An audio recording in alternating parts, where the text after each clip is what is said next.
Hello and welcome to Talking Defense, Rafael's Defense Magazine. Every program will be dedicated to a different subject with all relevant experts, data and aspects here in the studio and from around the world. And today, spike NLOS.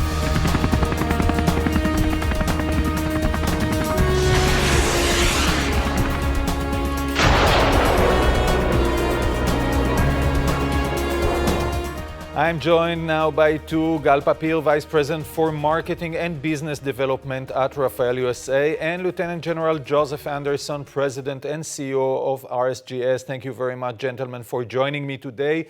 Mr. Papir, we'll start with you. Talk me through the missile, its range, capabilities, everything you can share with us. Okay, so Spike NLOS is quite a unique missile. It's actually, there's a unique story behind it. The idea was born after the Yom Kippur War in 1973. We had a lot of casualties from combat within tank against tank. So the IDF had an operational requirement, an urgent operational requirement for a missile that can attack with no line of sight, hence the name NLOS, to very long range. The requirement then was around 10 kilometers. In 1974, Rafael, then a national lab, received this mission. And with a few crazy guys, they had to develop the first electro-optic anti-tank missile in the world. It took a few years, and in the early 80s, we had the first prototype that we call now Spike NLOS 1. And later on, during many years, we had the Mark II, Mark III, and today we are in Mark V, a very advanced missile. In the early 80s, this missile was integrated to vehicles and maritime platforms. And in 85, it was first integrated to a helicopter in the Israeli Air Force. It was a Cobra helicopter. Our engineers have convinced the Israeli Air Force that they should transition to an Israeli missile with a very long range. And the Spike NLOS was integrated first to a rotary platform.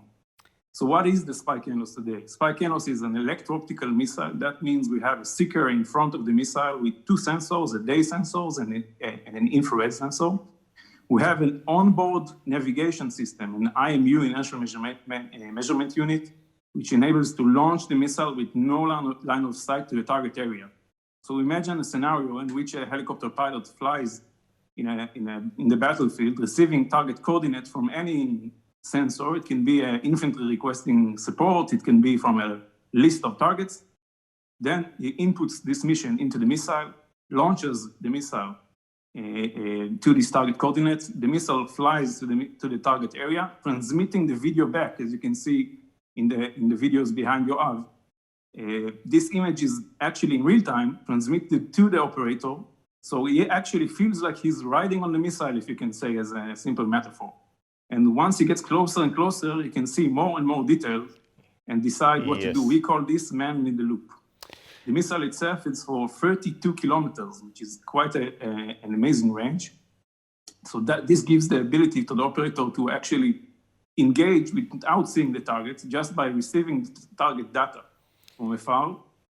And as the target gets closer, he just take the cursor, place it on the target, and give small corrections upon impact. Mr. Anderson from the US, thank you for joining us. Talk to us about the needs and challenges of the helicopter fleet within the armed forces in the US and how the NLOS can fit into that.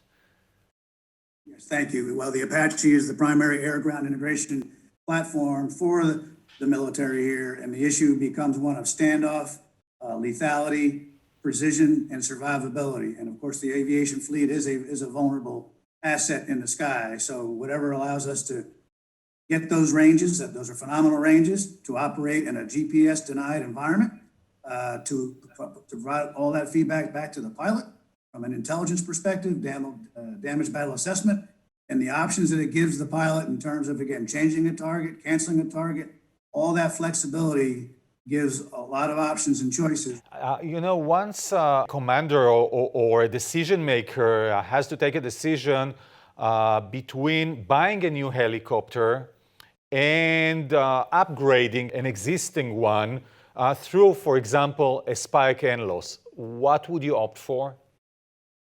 I'd opt for the lower payoff of putting the missile on there versus worrying about the platform. The platform is fine. The issue is, again, this is an enabler. This Spike NLOS provides the capability to that platform to meet those criteria I talked about. It's not a function of replacing the helicopter. It's about making the helicopter more capable. Gal Papir, back to you. You know, lots of integration into that. You've said Mark V. I was thinking of, you know, a fifth generation sort of missile. Lots of technologies, AI, etc., within that weapon, right? Yeah, this missile is quite cutting edge. We call it fifth generation from different reasons. This electro-optical seeker is actually with very high resolution. It enables the operator to see targets in very long range. As I said earlier, 32 kilometers. So this pilot can actually, in real time, make a decision. You said AI, artificial intelligence, but we understand as well that the man in the loop is so important. If you can see in this video that is now on the screen, you can see the TV written on the vehicle. It was a journalist crew, like a media team. So the operator, the pilot in this case, launched the missile thinking it's a target, and just a few seconds before impact, identifying it's uninvolved personnel. In this case, it's a media crew, and he has a miniature joystick. He gave a command and aborted mission. So AI is important, but we always say man in the loop. There's nothing like man in the loop, giving the ability to add to the technology. Mr. Anderson, relying on your history in the field and your knowledge, how would such a weapon can change a battlefield? It empowers you. So the example I can give you, when I was in Mosul, Iraq in 2003, when the U.S. invaded Iraq, I was the guy that was responsible for the death of Uday and Hussein. We took 6 hours. They were in a very fortified building. Marble, stone. We knew exactly what room they were in. It was a safe compartment room, and I could not get a missile in that room. If I could have, and we tried, if I could have gotten a missile in that room, this was in a neighborhood with lots of civilians, it would have enabled us to accomplish that mission in no time, what Spike NLOS would have gave me if I had had it at that time. So that's the kind of capabilities you want commanders to have. Gal, any specific customer? Does it fit anyone, anywhere? Actually, the Spike NLOS is a part of the Spike family.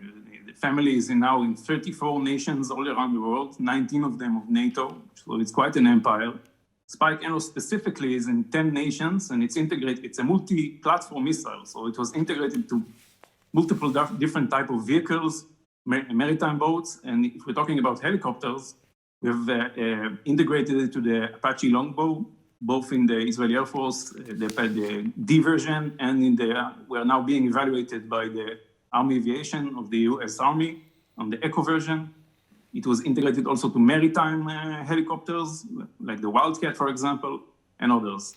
And which feedbacks do you get from your users around the world, all of those countries that you've just mentioned? We have actually the benefit that NATO organized an event. It's an annual event that all the nations come together.